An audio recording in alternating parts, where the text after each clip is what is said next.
ያገልከኝ ፈቲ በቃ በፍቅር ከኔ ጋር መቀጠል ትፈልጊያለሽ አይደል? አብረን እንቀጥል። በእንደዚህ አይነት ወይ አይደለም ፈቲ እኮ ህይወት እኮ ነው። ምንድነው የምትለው? አይ ኖ እሺ፣ አይ ተቀብያለሁ ምናምን ስላልክ እሺ አይ ኖ ህይወት ከነበረ ለምንድን ነው እኔን ያላማከርሽ? ለምን ነው ፍቅርን ያማከርሻት? ፍቅር ጋር የነበራችሁ ነገር አለ ከዚህ በፊት? እሺ እኔ ፍቅርን ነገር ማወቅ ስለነበረብኝ እሷን መጀመሪያ ያናገርኳት። ምክንያቱም እሷ ጋር ቅር መባባል አልፈልግም። እኔስ አንተን ደግሞ ወደ አንተ መጣሁ እኮ እሷን ጠየቅኳት። እሷ ጋር ያለውን ነገር አወቅኩኝ። ከዛ ወደ አንተ መጣሁ። እኔ ጋር ስላለው ስሜት ታውቂያለሽ ፈቲ። ምንድን ነው አንተ ጋር ያለው ስሜት ምንድን ነው? እኔ አላውቅም ፈቲ። የበፊቱን አውቃለሁ፣ የአሁኑን አላውቅም። አሁን ፍሪ እንደሆንክ ምንም ነገር እያሰብክ እንዳለ አይደለም የማውቀው። አሁን ያለህበትን ፊሊንግ አንድ እውነት ልንገርሽ፣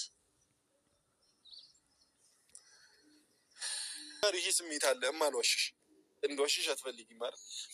ፍቅርን በጣም ነው የምወዳት፣ በጣም ነው ማፈቅራት።